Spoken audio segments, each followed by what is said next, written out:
Welcome friends, welcome to Sri Swaminarayan. Today we are going to start our new chapter or a new session of SPI with some new questions. Okay, let's take our first question.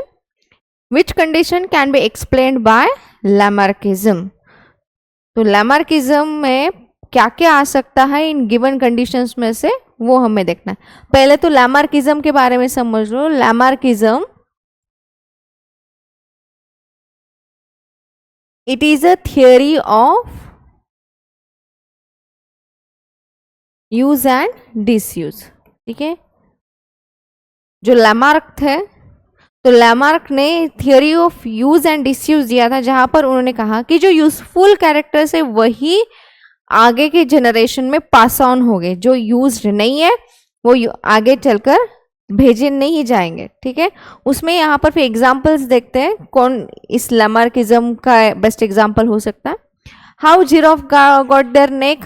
Yes, तो पहले अगर आपने को थोड़ा बहुत evolution पढ़ा होगा तो उसमें देखा होगा कि जो आपका एवोल्यूशन है उसमें जिराफ से रिलेटेड एक कॉन्सेप्ट आता है कि जिराफ की जो नेक है अदर ऑर्गेनिज्म की तरह ही वो भी था, लेकिन धीरे धीरे जैसे लीव्स को वो पकड़ने के लिए कोशिश करता तो नेक उसका एक्सटेंड होते होते आज हमें जो जिराफ दिखता है उतने लंबी नेक वाला हमें जिराफ देखने मिलता है. राइट, तो ये भी यूज किया नेक और उसे एक्सटेंड किया और इसीलिए नेक जो है जिराफ का बड़ा हुआ और यही कैरेक्टर आगे चलकर ट्रांसमिट किया गया, इनहेरिट किया गया.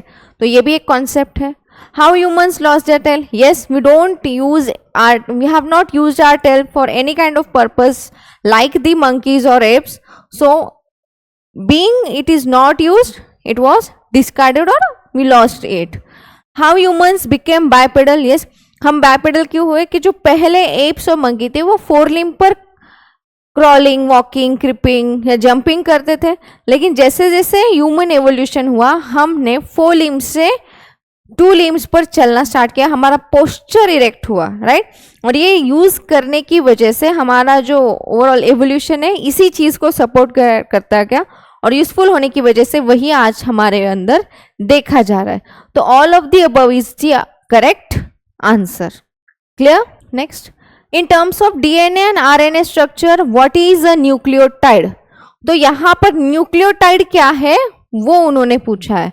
तो पहला ऑप्शन देखते हैं. A nucleotide is a heterocyclic base. Next, a nucleotide is a sugar molecule covalently bonded to a heterocyclic base. Then a nucleotide is a sugar molecule bonded to a phosphate group and a heterocyclic base. And last is a nucleotide is a heterocyclic base bonded to the phosphate.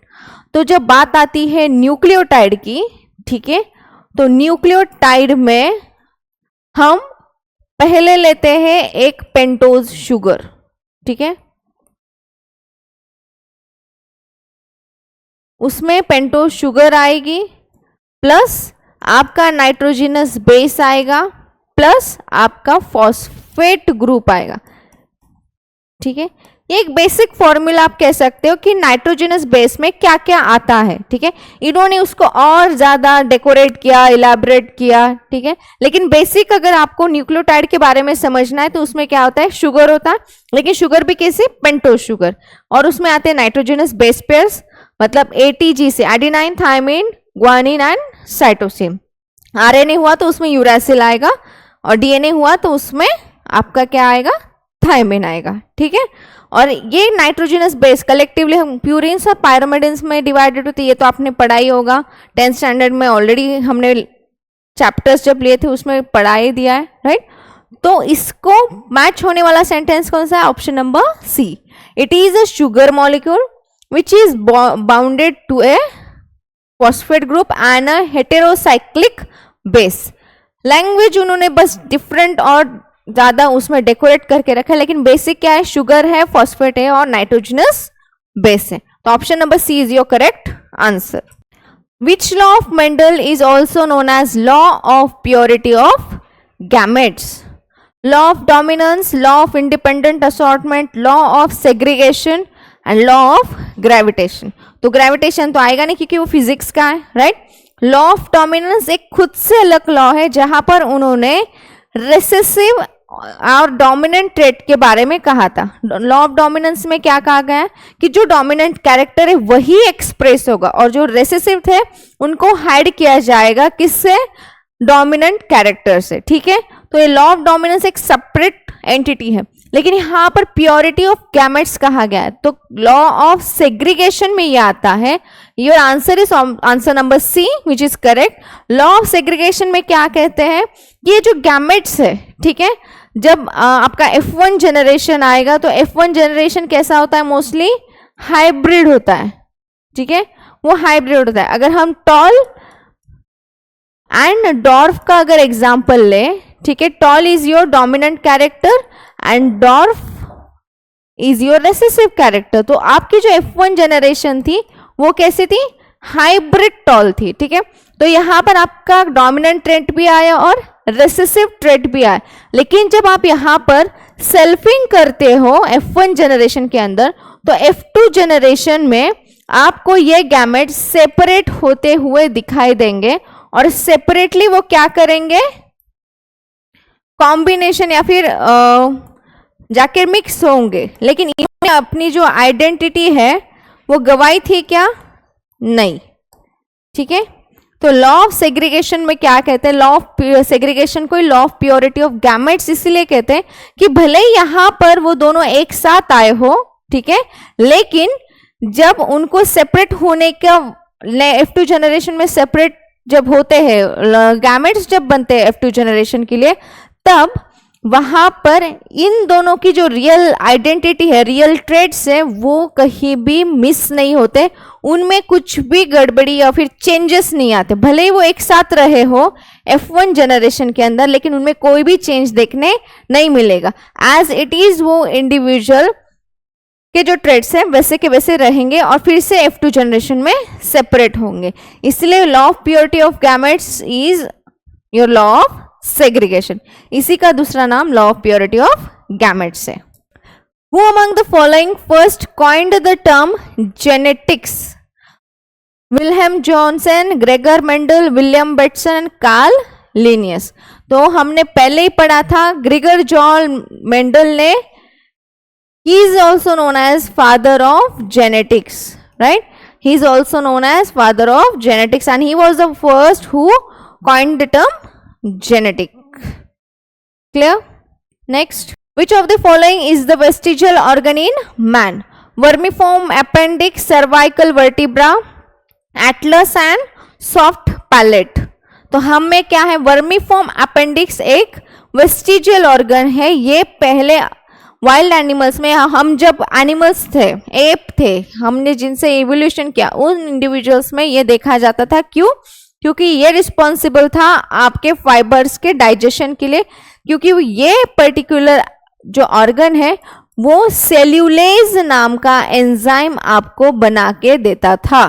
ठीक है, और इस cellulase नाम के enzyme की वजह से जो प्लांट बेस्ड फूड आप खाते थे उसके अंदर जो सेल्यूलोज प्रेजेंट होता है उसको डाइजेस्ट किया जाता था। क्लियर? लेकिन अब हम कुक्ड फूड खाते हैं, ऑलरेडी वो कुक्ड होने की वजह से हमें ज्यादा मेहनत नहीं करना पड़ता, तो इस वर्मीफॉर्म अपेंडिक्स का हमें अब कोई यूज नहीं। हमारे पास वो ऑर्गन है लेकिन उसका यूज कुछ भी नहीं है हमारे लिए। ठीक है, option number A is your correct answer. Who wrote the famous book The Origin of Species? Origin of Species में सारा जो आपका डार्विन के फिंचेस जो है, ठीक है, उन्होंने जो देखा था ऑब्जर्वेशन, ठीक है, फिंचेस में जो स्टडी किया था कौन से आइलैंड पे? गैलापेगोस पे।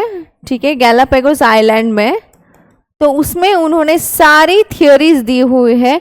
Darwin, okay, Darwin was the one who wrote the book Origin of Species, in which he tried to explain the concepts of evolution. ठीक है, तो उनमें उन्होंने जो इस गैलापेगोस आइलैंड में जो फिंचेस को देखा था, उनमें जो वेरिएशंस देखे, उसके बेसिस पर वो स्टडी जो था पूरा उन्होंने इस बुक में एक्सप्लेन करने की कोशिश की कि है तो ये एक ही ऑर्गेनिज्म, एक ही इंडिविजुअल, लेकिन इसमें इतना वेरिएशन क्यों आया।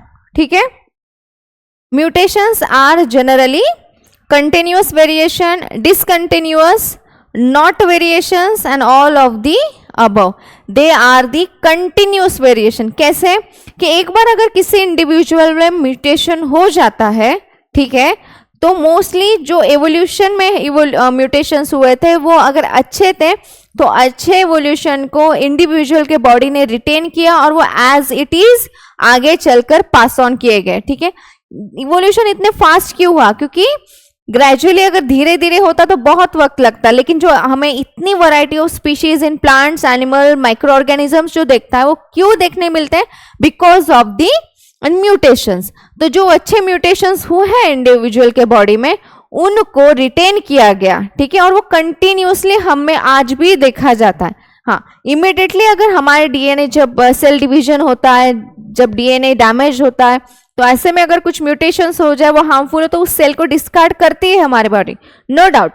लेकिन जो म्यूटेशन बेनिफिशियल है उसको आगे की जनरेशन में पास ऑन किया जाता है, इसलिए mutation are mostly the continuous variations तो आए हैं, ठीक है, उस इंडिविजुअल में वेरिएशंस आए हैं, लेकिन वो अब कंटिन्यूस होगा। ऐसा नहीं कि मुझ में म्यूटेशन हुआ तो मुझ तक ही वो रिटेन रहेगा और मुझ तक ही वो देखा जाएगा, नहीं, मेरी जो आगे की जनरेशन उसमें भी वो म्यूटेशन पास ऑन होगा। क्यों? क्योंकि वो अच्छा म्यूटेशन था, बेनिफिशियल था, इसलिए वो मेरे तक ही रिस्ट्रिक्ट ना रहते हुए आगे वो भेजा जाएगा, ठीक है।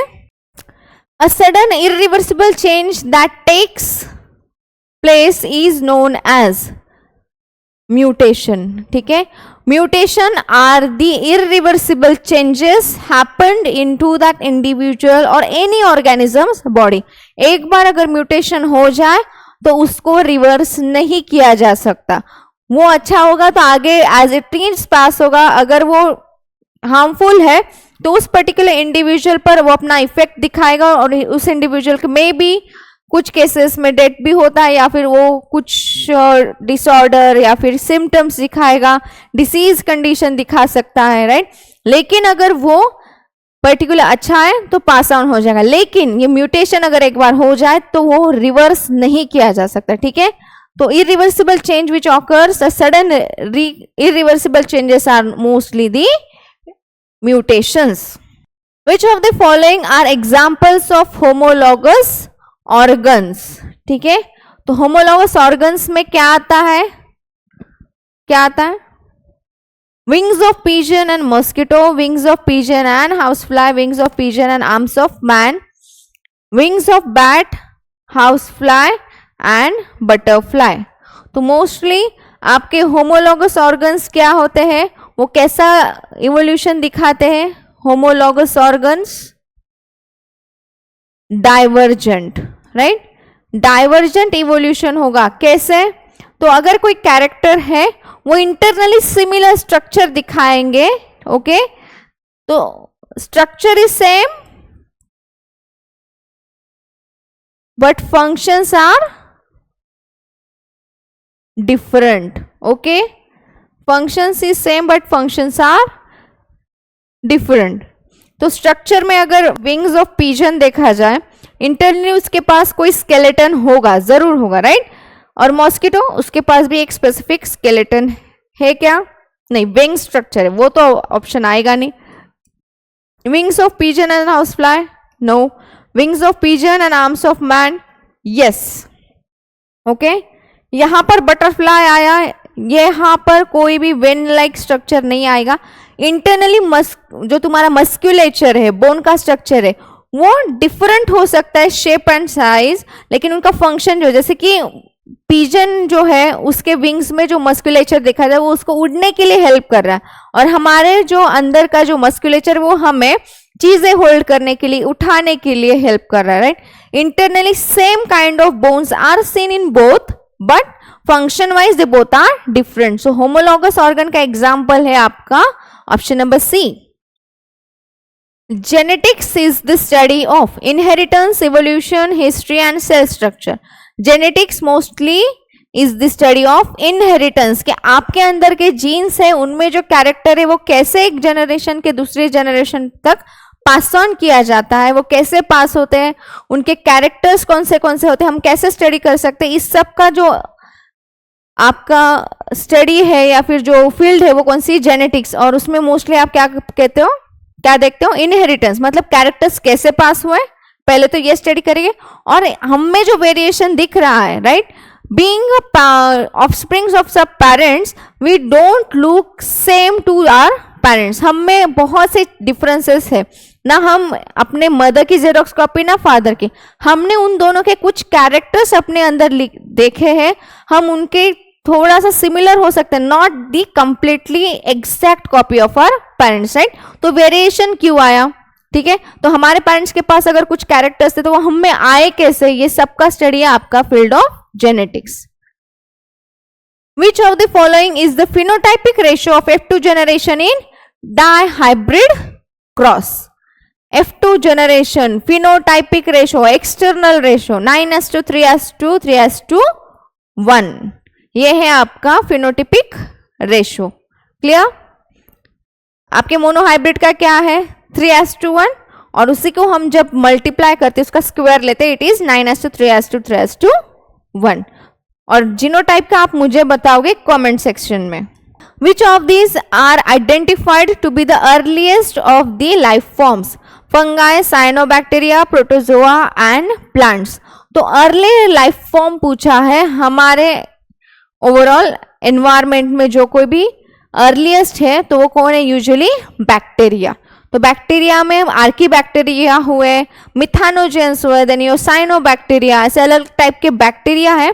प्रोटिस्ट या फिर प्रोकैरियोटिक सेल्स ऐसी थी जो पहले इस पूरे अर्थ पर देखा गया था, उनसे इवोल्यूशन होते होते प्रोकैरियोटिक सेल का यूकैरियोटिक सेल में कन्वर्जन हुआ, फिर यूनिसेल्युलर यूकैरियोट्स आए, फिर इनमें और कॉम्प्लेक्सिटी बढ़ती गई और मल्टी सेल्युलर ऑर्गेनिजम्स आज हमें देखने मिलते, चाहे वो प्लांट्स हो या एनिमल्स हो, ठीक है। तो first earliest form of life was the mostly prokaryotic cell which includes all the types of bacteria. Clear? Which of the following is the connecting link between the birds and reptile? Dinosaur, mammoth, Archaeopteryx, Philiophoebus. So Archaeopteryx is the connecting link between birds and reptile. ठीक है, इसका एक बार आप picture देख लो, आपको सारी चीजें clear ही हो जाएगी कि क्यों इसको बर्ड्स और रेप्टाइल्स का कैरेक्टर देखा गया। जब क्लासिफिकेशन पढ़ा था तो आपको बर्ड्स और रेप्टाइल्स का पूरा कैरेक्टरिस्टिक एक्सप्लेन किया था, राइट।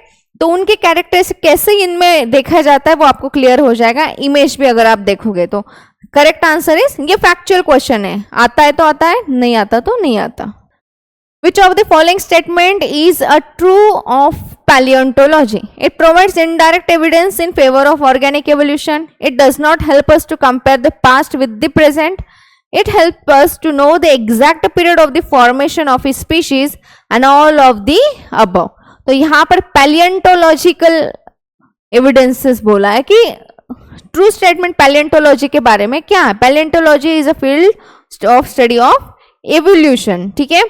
तो वो क्या करता है, इनडायरेक्ट एविडेंस है क्या फेवर ऑर्गेनिक एवोल्यूशन में, यस, वो एक इनडायरेक्ट एविडेंस के तौर पर काम आ सकता है क्योंकि वो बता सकता है कि कैसे इवोल्यूशन हुआ होगा, ठीक है। और मोस्टली ऑर्गेनिक इवोल्यूशन मतलब क्या, ऑर्गेनिजम्स जो तैयार हुए हैं वो कैसे तैयार हो गए होंगे, कैसे इनमें इवोल्यूशन है। क्योंकि हमारा अगर ह्यूमंस का पॉपुलेशन भी अगर तुम देखोगे अर्थ पर, तो हर एक जो कॉन्टिनेंट है वहां के इंडिविजुअल्स के कैरेक्टर्स, उनका स्ट्रक्चर अलग है। हमारी रेस अलग है, यूरोपियंस की रेस अलग है, अमेरिकन्स की रेस अलग है, अफ्रीकन्स की अलग है, right. Being a human being, then too we show variations phenotypically, then how it came, okay. It does not help us to compare the past. झालं, थांबले ना, म्हणजे झालंय 14 झाले ना, किती आहे, किती टिकेल का नाही, ठीक आहे चालेल, मग करून बघते। Okay, next, it does not help us to compare the past with the present. नहीं, ये गलत है, वो हमें हेल्प करता है कैसे जो हमारा जो ओवरऑल पास्ट था या फिर हमारे पहले जो इंडिविजुअल्स थे उनमें और हमें क्या डिफरेंसेस थे, कैसे हम उनसे इवॉल्व हुए, उनके पास क्या कैरेक्टरिस्टिक थे, हमारे पास क्या एडवांसमेंट और हो गया, उसके बारे में वो हमें बताते हैं। It helps us to know the exact period of formation of a species.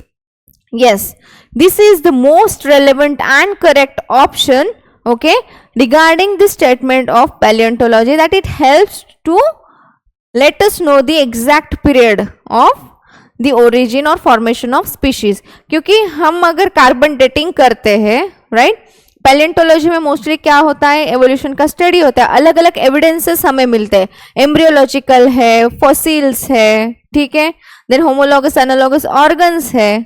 तो ऐसे में जब हम इस पर्टिकुलर फील्ड का स्टडी करते हैं तो उससे हमें पता चलता है कि ये ऑर्गेनिज्म कितने साल पुराना हो सकता है, या फिर कितने साल पहले ये इंडिविजुअल्स देखे जाते थे और अब उनमें क्या क्या चेंजेस आए अभी के इंडिविजुअल्स में. तो एक टाइम स्केल हम जनरेट कर सकते हैं कि कितने, एग्जैक्ट डेट तो नहीं, लेकिन एक एरा जो है, एक लाइफ स्पैन जो है, हम टेंटेटिव उनका कैलकुलेट कर सकते हैं.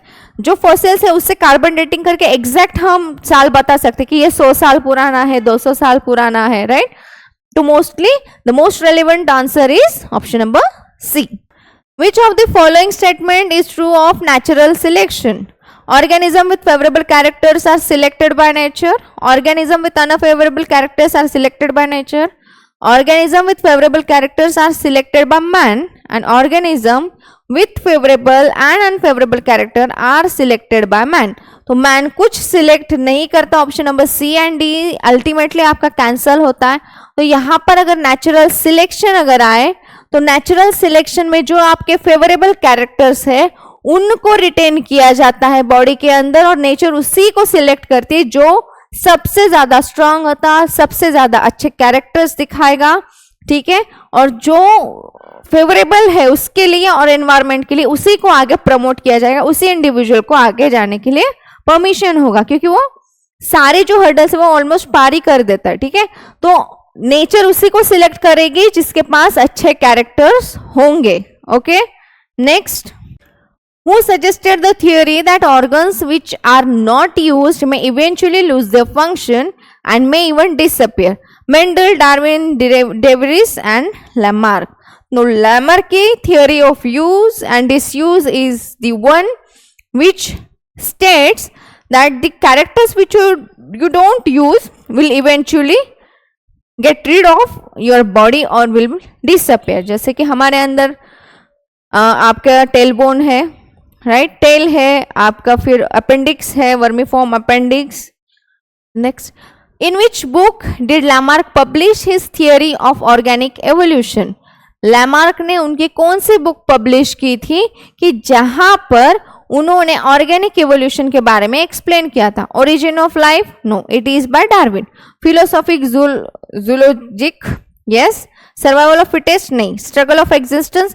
ये दो तो कैरेक्टर है जो लैमार्क ने स्टडी करते हुए कंसिडर किए थे कि इनमें अगर कोई इंडिविजुअल फेवरेबल कैरेक्टर्स दिखा के फिट होता है, उसी को नेचर सिलेक्ट करके आगे उसको परमिशन देता है. Next correct answer is philosophic zoologic, जहां पर लैमार्क ने थियोरी ऑफ डिसयूज वगैरह ये सारे छोटे मोटे उनकी जो थियोरीज थी उनके बारे में एक्सप्लेन किया था. Who among the following did not propose the theory of evolution? Jean-Baptiste Lamarck, Hugo de Vries, Gregor Mendel and Charles Darwin. तो Mendel, option number C is your correct answer. Mendel ने सिर्फ और सिर्फ genetics के बारे में आपको बोला था. उन्होंने inheritance, okay, inheritance and variation के बारे में with the help of experiment. So option number C is your correct because Gregor did not, right. तो option number C is only the correct answer because Mendel ने genetics के बारे में बोला था कि हमारे अंदर जो वेरिएशन है, हमें जो कैरेक्टर आए कैसे आए, ठीक है. Lamarck, Hugo de Vries और Charles Darwin are the one who given their contribution in the field of evolution. Hugo de Vries ने मॉडर्न एवोल्यूशन की जो थियोरी थी, मतलब लामार्क और डार्विन ने जितना भी कुछ वर्क किया था उसमें मॉडर्नेशन करके, उसमें चेंजेस करके विथ एक्सपेरिमेंट उन्होंने कुछ चीजें प्रूफ की है, ठीक है. The fossil trilobite was originally a vertebrate, an invertebrate, a reptile, a bird. Bird तो नहीं है, ओके, आपका रेप्टाइल भी नहीं है, वर्टिब्रेट भी नहीं है आपका, वो क्या है, invertebrate. Trilobites are the vertebrates belonging to group.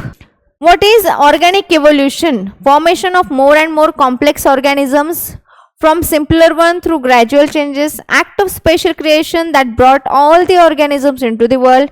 Life started from non-living matter in the one day and developed from organisms which arose from chemical reactions in ocean. तो केमिकल रिएक्शन से कोई संबंध नहीं है. नॉन लिविंग थिंग कोई भी living thing को generate नहीं करता. A cell comes from pre existing cell. Okay. Act of special creation that brought all the organisms into the one. No, ऐसा कोई स्पेशल क्रिएशन नहीं आया जैसे कि एक इंडिविजुअल बना और अचानक से कोई मैजिक हुआ और सारे इंडिविजुअल्स बने. No, it is a formation of more and more complex organism from simpler through the gradual changes. सबसे पहले सेल देखी गई वो प्रोकैरियोटिक सेल थी, उसका कन्वर्जन धीरे धीरे उसमें एवोल्यूशन होकर वो यूकैरियोटिक सेल में हुआ और यूनिसेल्युलर यूकैरियोट्स में फिर कॉम्प्लेक्सिटी बढ़ते बढ़ते आज के हमारे मल्टी सेल्युलर ऑर्गेनिजम्स देखे जाते हैं. Clear? Next, so option number is your correct answer. Art of writing was invented around dash years ago. तो आर्ट ऑफ राइटिंग आपको क्या लगता है कितने साल पहले देखा गया होगा? 500 ईयर अगो, जब मोस्टली ह्यूमन इवोल्यूशन हुआ तो हमारे वेदास वगैरह जैसे था, तो उससे क्या होने लगा कि थोड़ा सा स्क्रिप्चर्स जो है लिखने की कोशिश स्टार्ट किए. हर एक का लिखावट, लैंग्वेज, प्रेजेंटेशन सब कुछ अलग हो सकता, लेकिन यहाँ पर उन्होंने कलेक्टिवली पूछा है कि आर्ट ऑफ राइटिंग कब से स्टार्ट हुआ होगा जनरली. तो जब ह्यूमन इवोल्यूशन हुआ तो उसके बाद ही mostly art of writing start हुआ होगा. Clear? Which of the following indicates that man and chimpanzee are connected? Appendix, cranial capacity, thumb and legs. तो यहाँ पर क्या इंडिकेट किया कि मैन और चिंपैंजी में कनेक्शन है. तो हमारी जो क्रेनियल कैपेसिटी है, मतलब ब्रेन की जो कैपेसिटी है, ओके, तो उसके बेसिस पर हम चिंपैंजी को काफी अच्छी तरीके से कनेक्ट करते हैं, क्योंकि जो ओवरऑल थिंकिंग वगैरह है, ठीक है, तो हमारी 90% ऑलमोस्ट मैच कर जाते हैं. हमारे जो डीएनए है 99% डीएनए मैच करता है. तो ऐसे में जो क्रेनियल कैपेसिटी वो डिफाइन करेगी कि हम में जो है कुछ तो कनेक्शन जरूर है. ठीक है. Transcription uses dash as a template strand, antisense DNA, RNA strand, leading strand and lagging strand. तो ट्रांसक्रिप्शन जब होता है तो टेम्पलेट के तौर पर किसे यूज करेगा? एंटीसेंस डीएनए स्ट्रैंड को. ठीक है. जब आपका डीएनए ओपन होगा, हम कुछ एंजाइम्स, मॉलिक्यूलर सीजर्स यूज करके जब आपका डीएनए ओपन करते हैं, वहां पर डीएनए के एंटीसेंस स्ट्रैंड्स क्या होते हैं? आपके टेम्पलेट्स की तरह काम करते हैं, जिससे कि आपका लीडिंग स्ट्रैंड और लैगिंग स्ट्रैंड जनरेट होता है. और ट्रांसक्रिप्शन के बाद आपको आरएनए का स्ट्रैंड मिलेगा. ठीक है. एमआरएनए का, जो आगे चलकर ट्रांसलेशन होने के बाद आपको एक प्रोटीन बना कर देगा. Clear? Next, so option number A is your correct answer.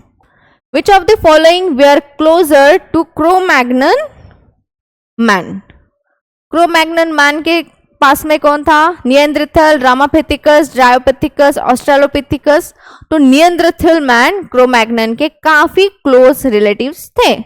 Which of the following evidences of evolution is associated with fossils? Embryological, palaeontological, anatomical and morphological. तो यहाँ पर फॉसिल्स के बारे में पूछा है. तो पैलिएंटोलॉजी इज मोस्टली द फील्ड और the branch of biology which mainly focuses on the fossil study, where the fossils are taken, the carbon dating is done, and after that the age of that particular organism is detected, and then the theory can be given that in this particular year or before some year of this year, such kind of organisms were present in the environment. Such type of organism was existing in that particular period or epoch. Okay. So paleontology is mostly the one which is associated with the fossils.